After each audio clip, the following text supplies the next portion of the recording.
Pond, Google या यूं कहे कि इंटरनेट पे सबसे ज्यादा सर्च किए जाने वाला ये कीवर्ड किसी भी तरीके के कोई इंट्रोडक्शन का मोहताज नहीं है। आज की डेट में इसके बढ़ते हुए वजूद और पॉपुलैरिटी का अंदाजा आप सिर्फ इस स्टैट्स से निकाल सकते हैं कि गूगल पे सबसे ज्यादा सर्च किए जाने वाली कैटेगरी में इसका नंबर 11वां है और 4 करोड़ से ज्यादा इसकी सर्च इंक्वायरीज भी हैं। यही नहीं, पूरी दुनिया में करीब 25 लाख फोन से रिलेटेड ईमेल्स डेली भेजी या रिसीव की जाती हैं। अभी कुछ टाइम पहले इस इंडस्ट्री की एक बहुत ही पॉपुलर वेबसाइट ने अपना डेटा शेयर किया जिसमें यह दिखाया था कि मई 2023 तक उसकी वेबसाइट्स पे करीब 5 अरब लोग विजिट कर चुके हैं। जैसे बॉलीवुड में बहुत सी कैटेगरीज होती हैं, ए ग्रेड, बी ग्रेड या सी ग्रेड मूवीज, ऐसे इस इंडस्ट्री के अंदर भी बहुत सी कैटेगरीज और सब कैटेगरीज होती है। इसमें सबसे गंदी और घिनौनी कैटेगरी होती है वो है चाइल्ड पोर्नोग्राफी। चाइल्ड पोर्नोग्राफी से रिलेटेड इंटरनेट पे हर दिन करीब 1,16,000 सर्च इंक्वायरीज आती हैं। वैसे तो चाइल्ड पोर्नोग्राफी लगभग पूरी दुनिया में बैन है, लेकिन हम इंसानों की एक कमजोरी होती है जिसे हम ह्यूमन नेचर कहते हैं, यानी कि हर एक वो चीज जिस पर पाबंदी लगी हो और जो कि बहुत हद तक जायज भी हो, उसको करने की, समझने की और देखने की हम लोगों के अंदर एक अलग ही लेवल पे क्यूरोसिटी चली जाती है और हम वो हर काम करते हैं जो हमें नहीं करना चाहिए। तभी तो पूरी दुनिया की पॉपुलेशन करीब 8 अरब है, इसमें से 5 अरब तो उस पॉपुलर वेबसाइट पे ऑलरेडी विजिट ही कर चुके हैं। इसी सेंसिटिव टॉपिक से रिलेटेड आज की हमारी एक वीडियो है जिसमें पुलिस एक मेडिसिन बॉटल के लेबल कवर से एक ऐसे ही ऑफेंडर का पता लगा लेती है और उसको पकड़ लेती है। कैसे, ये आगे हम इस वीडियो में देखेंगे। The victims of these crimes are often very young, even infants. तो आदाब दोस्तों, मेरा नाम है शोएब और आप देख रहे हैं केस डिकोड विद शोएब। बात शुरू होती है साल 2012 से। डेनमार्क की पुलिस एक बहुत ही स्टैंडर्ड अरेस्ट करती है। अरेस्ट किए जाने वाले शख्स के पोजीशन से पुलिस को चाइल्ड पोर्नोग्राफी से रिलेटेड बहुत सारा कंटेंट जैसे कि फोटोज और वीडियोज मिलते हैं। पुलिस चाहती तो ये इन्वेस्टिगेशन यहाँ पर खत्म कर सकती थी, लेकिन वो ये जानने की कोशिश करते हैं कि ऐसा कंटेंट कहाँ, कब और किसने अपलोड किया है। वो अपनी तफ्तीश को आगे बढ़ाते हैं और उस आदमी से थोड़ी सख्ती से पूछताछ करने के बाद और उसके सिस्टम के आईपी एड्रेस को ट्रेस करने के बाद उनको ये पता लगता है कि ये सारा कंटेंट यूएसए से डार्कनेट के थ्रू इंटरनेट पे अपलोड किया गया है। अब डार्कनेट क्या है, इसके बारे में मैं आपको थोड़ी सी इंफॉर्मेशन दे देता हूँ। डार्कनेट इंटरनेट का एक ऐसा हिडन पार्ट है जिसको आप नॉर्मल सर्च इंक्वायरीज के थ्रू एक्सेस नहीं कर सकते। इसके लिए आपको स्पेशल सॉफ्टवेयर, सिस्टम की अच्छी कॉन्फ़िगरेशन और साथ ही स्ट्रिक्ट ऑथराइजेशंस चाहिए होती है। सारा डेटा इंक्रिप्टेड होता है और ये बहुत सारे सर्वर्स और नेटवर्क से होता हुआ चलता है, जिससे यूजर्स की प्राइवेसी बनी रहे और उनको पकड़ा जाना लगभग नामुमकिन रहता है। वीडियोस कहां से अपलोड हुई थी ये पता चल जाने के बाद डेनिश पुलिस यूएसए की होमलैंड सिक्योरिटी इन्वेस्टिगेशंस टीम को ये केस सौंप देती है। होमलैंड सिक्योरिटीज की टीम हर एक वीडियो और फोटो को बारीकी से एग्जामिन करती है, लेकिन उनको कोई खास क्लू मिल नहीं पाता। वो ये इन्वेस्टिगेशन ऑलमोस्ट बंद करने वाली होती है, लेकिन तभी उनके टीम के एक मेंबर को एक वीडियो के बैकग्राउंड में बाथरूम की शेल्फ में एक मेडिसिन की बोतल रखी हुई दिखाई देती है। साथ ही कुछ सेकंड्स के लिए एक हाथ की झलक उस वीडियो के अंदर आती है। वो टीम इस सीन को फौरन वहीं पे फ्रीज कर लेती है, वो सीन को फौरन एक्सपोर्ट कर लेते हैं और उसको जूम करके उस मेडिसिन की बोतल के ऊपर क्या लिखा है ये पढ़ने की कोशिश करते हैं। हालांकि उनको ये तो दिखाई दे रहा होता है कि उसके बोतल के लेबल कवर के ऊपर कुछ प्रिस्क्रिप्शन डिटेल्स, प्रिस्क्रिप्शन नंबर और शायद किसी पेशेंट का नाम लिखा है, लेकिन ज्यादा जूम करने की वजह से उस फोटो के पिक्सल्स फटने लगते हैं, यानी कि इमेज ब्लर होने लगती है, जिससे पढ़ पाने में बहुत ही दिक्कत आनी शुरू हो जाती है। होमलैंड की टीम में एक मेंबर थे जिनका नाम था जिम कोल। जिम कोल विक्टिम आइडेंटिफिकेशन और साइबर क्राइम सेंटर की टीम के सुपरवाइजर थे।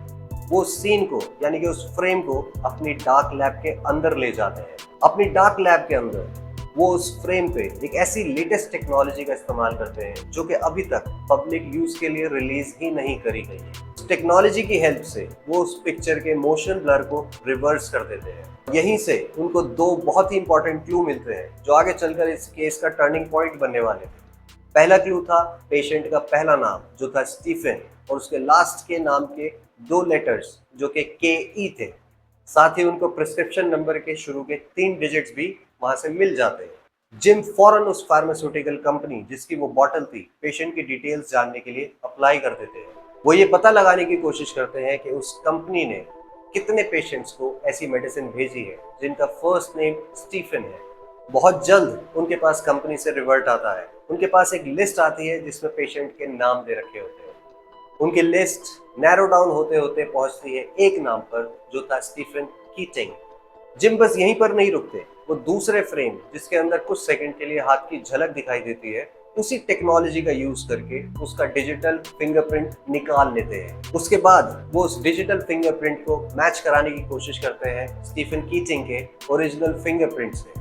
और जब रिजल्ट आता है तो सबको ये पता चल चुका होता है कि स्टीफन कीटिंग ही असली कल्प्रेट है। ये सारे सबूत काफी थे स्टीफन को पकड़े जाने के लिए। स्टीफन को पकड़ा जाता है, उस पर सारे चार्जेस लगाए जाते हैं और जो कि साबित हो जाते हैं। उसको 110 साल की नॉन पेरोल सजा होती है, जिसका मतलब ये है कि स्टीफन अपनी सारी जिंदगी जेल की सलाखों के पीछे ही गुजारेगा। उसके चंगुल से 14 और बच्चों को छुड़ाया भी जाता है। 53-year-old Stephen Keating of Jessup pleaded guilty to repeatedly sexually molesting 3 children under the age of 12. He then took pictures and videos and then distributed those images of the abuse on the web. तो ये थी कहानी सिर्फ एक Stephen kidding और उसके चंगुल से छुड़ाए सिर्फ 14 बच्चों की। लेकिन इस एडल्ट इंडस्ट्री के बढ़ते हुए बिजनेस और इसके लगातार बढ़ते हुए प्रॉफिट और रेवेन्यू की वजह से हर साल लाखों बच्चे इसका शिकार बन जाते हैं। स्टडी और स्टैट्स के हिसाब से इस ग्लोबल इंडस्ट्री की ग्लोबल एस्टिमेटेड वैल्यू 287 अरब से ज्यादा थी और एक्सपर्ट्स की माने तो 2024 से 2030 तक इसमें 8% से ज्यादा का इजाफा और हो सकता है। इस एडल्ट इंडस्ट्री की इस अंधी बढ़त में कुछ बहुत ही मेजर फैक्टर्स हैं, जैसे कि मोबाइल यानी कि स्मार्टफोन्स का इजीली अवेलेबल और एक्सेसिबल होना, सोशल मीडिया और content sharing, subscription based content जिससे आजकल टेलीकॉम इंडस्ट्रीज भी जुड़ रही है। जैसे कि आप देखते होंगे कि फला रिचार्ज पे इतने OTT चैनल्स वगैरह पे सब्सक्रिप्शन फ्री रहता है। YouTube और Google पे सैकड़ों ऐसे ट्यूटोरियल जो आपको VPN और डार्कनेट के ऐसे डार्क सीक्रेट्स बताएंगे जिससे कि आप कभी पकड़े ही नहीं जा सकते। और सबसे लास्ट और मेजर, पेरेंटल गाइडेंस की कमी होना। अक्सर बच्चे गलती में ऐसे लिंक या कंटेंट पे क्लिक कर देते हैं और कब ये गलती क्यूरोसिटी और आदत में बदल जाए कुछ कहा नहीं जा सकता। अगर सिर्फ व्यूअरशिप स्टैट्स के बारे में बात की जाए तो अपना इंडिया इस लिस्ट में तीसरे नंबर पे आता है और वर्ल्ड के टॉप 10 सिटीज के अंदर अपने 6 ऐसे सिटीज हैं जिनसे सबसे ज्यादा ऐसी वेबसाइट्स पे ट्रैफिक जाता है। एडल्ट इंडस्ट्री को सबसे ज्यादा बूस्ट कोविड पेंडेमिक में मिला, जहां इसकी व्यूअरशिप करीब 95% तक बढ़ चुकी थी। सिर्फ इंडिया से ही ऐसी वेबसाइट्स पर 30 से 70% तक डेली ट्रैफिक जाता है, जिसमें से 50% शेयर तो मोबाइल फोन के IP एड्रेस का होता है।